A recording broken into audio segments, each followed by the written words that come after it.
महाराजा Ranjit Ranjit Singh. Hello guys, नमस्कार, welcome back. स्वागत है आपका जी स्पीड चैनल पे। अभी के सेशन में हम लोग जानेंगे महाराजा रणजीत सिंह के बारे में। ये आजकल का आप देखेंगे कि ट्रेंड बन गया है कि जो भी हिस्ट्री प्लस करंट से रिलेटेड रह रहा है, पॉलिटी प्लस करंट से रिलेटेड एग्जाम में क्वेश्चन आ रहे हैं। तो महाराजा रणजीत सिंह अभी न्यूज़ में भी थे और ये आपका ऐतिहासिक व्यक्तित्व भी है। तो इनके बारे में हम जानते हैं ये न्यूज़ में क्यों आए और क्या इनके ऐतिहासिक पहलू है। तो आइए शुरुआत करते हैं बिना विलंब के महाराजा रणजीत सिंह के बारे में।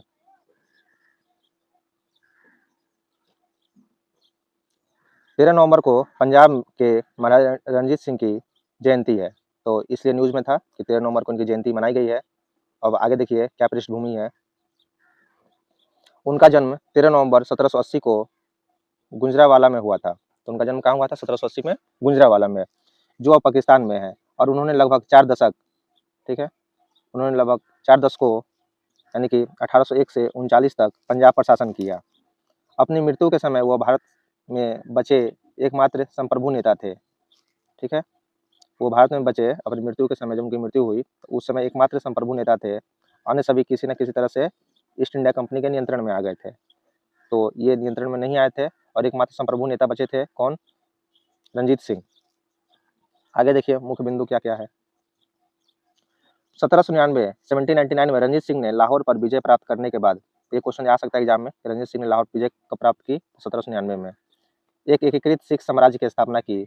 उन्होंने उन सरदारों को उखाड़ फेंका जिन्होंने क्षेत्र को मिसलों में विभाजित कर दिया था। उन्हें शेर ए पंजाब की उपाधि दी गई, ठीक है ना, शेर ए पंजाब की उपाधि दी गई थी रंजीत सिंह, क्योंकि उन्होंने लाहौर में अफगान आक्रमणकारियों के ज्वार को रोका था, जो उनकी मृत्यु तक उनकी राजधानी बनी रही, ठीक है ना। अफगान आक्रमण को रोका गया था उनके द्वारा। रंजीत सिंह के साम्राज्य में लाहौर और रंजीत सिंह के साम्राज्य में लाहौर और मुल्तान, उनका जो साम्राज्य था उसमें लाहौर और मुल्तान के भूतपूर्व मुगल प्रांतों के अलावा काबुल और पूरा पेशावर का हिस्सा शामिल था, ठीक है। कौन कौन सा हिस्सा शामिल था? लाहौर, मुल्तान के भूतपूर्व, और उसके बाद काबुल और पेशावर का पूरा हिस्सा शामिल था। उनके राज्य की सीमाएं उत्तर पूर्व में लद्दाख तक फैली हुई थी। जम्मू के सेनापति जोरावर सिंह ने रंजीत सिंह के नाम पर लद्दाख पर विजय प्राप्त की, ठीक है ना। तो उनके सेनापति का जो थे जम्मू के एक सेनापति जोरावर। अब जानते हैं कि जोरावर टैंक भी है, जोरावर जो है हल्की फुल्की टैंक भी है, जो कि पहाड़ों में सामान ले जाने के लिए सेना के लिए मदद में काम आती है जोरावर टैंक। जम्मू में एक सेनापति जोरावर सिंह ने रंजीत सिंह के नाम पर लद्दाख पर विजय प्राप्त की थी। उत्तर पश्चिम में खैबर दर्रे तक और दक्षिण में मजनर तक, जहाँ पर पंजाब की 5 नदियाँ सिंधु नदी में गिरती है। उनके शासनकाल के दौरान पंजाब 6 नदियों का देश था, जिनमें छठी नदी कौन थी? सिंधु थी। आगे देखिए, आगे है, रंजीत सिंह ने एक वफादार सिख शासक के रूप में अपनी भूमिका और अपने साम्राज्य में मुस्लिम और हिंदू लोगों के मित्र और रक्षक के रूप में कार्य करने की अपनी इच्छा के बीच संतुलन बनाया। उन्होंने सिख मंदिरों को बहाल करने के लिए एक अभियान शुरू किया, ठीक है। सिख मंदिर को बहाल करने के लिए यानी ज़्यादा से ज़्यादा बनवाने के लिए एक अभियान शुरू किया। सबसे उल्लेखनीय रूप से अमृतसर में हरमंदिर साहिब, ठीक है, ये पॉइंट इंपॉर्टेंट है एग्जाम के लिए। अमृतसर में हरमंदिर साहिब, स्वर्ण मंदिर का संगमरमर 1809 और सोने 1830 में पुनर्निर्माण किया। पुनर्निर्माण में इनका नाम है स्वर्ण मंदिर का संगमरमर 1809 में और सोने 1830 में उसमें पुनर्निर्मित किए गए। साथ ही हिंदू काशी विश्वनाथ मंदिर के प्लेट करने के लिए 1 टन सोना दान किया था।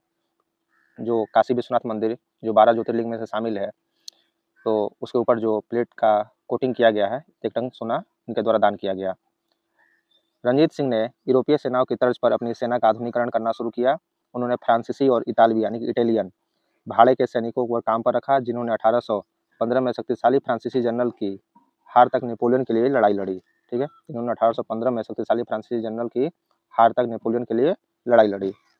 नई फौज एक खास विशेष सेना, ठीक है, विशेष सेना क्या नाम था? नई फौज एक खास ब्रिगेड का नेतृत्व जनरल जिन बेपिस्ट वेंतुरा और जनरल जिन फ्रेंकोइस एलार्ड ने किया, जिन्हें उदार वेतन दिया गया था। बाद में ऑगस्ट कोर्टे और पाउलो एविटिवले भी उनके साथ शामिल हो गए। तो ये सारे जो लोग थे विशेष सेना में, ब्रिगेड का जो नेतृत्व था जनरल बेपिस्टा वेंतुरा और जनरल जिन फ्रेंकोइस एलार्ड ने किया था, और बाद में जो है ये दोनों लोग शामिल हो गए। ये जनरल लाहौर में बस गए और भारतीय संस्कृति को अपना लिया।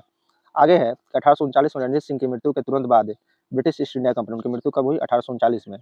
ब्रिटिश ईस्ट इंडिया कंपनी जो थी ने पंजाब के आसपास के क्षेत्रों में अपनी सैन्य उपस्थिति को मजबूत करना शुरू किया। अनिवार्य रूप से खालसा सिख सेना और अंग्रेजों के बीच संघर्ष हुआ, जिसे एंग्लो सिख युद्ध कहा जाता है। ठीक है, तो उनकी मृत्यु के बाद से ही एंग्लो वार शुरू हुआ था। ठीक है, तो देखिए प्रथम एंग्लो सिख युद्ध, ठीक है, 1845 के अंत से 1846 में प्रारंभ तक हुआ। इस संघर्ष के कारण सिख साम्राज्य की पराजय हुई और आंशिक रूप से उसे अधीन कर दिया गया, जिसके परिणामस्वरूप जम्मू और कश्मीर की अलग रियासत के रूप में ब्रिटिश अधिपत्य दे दिया गया।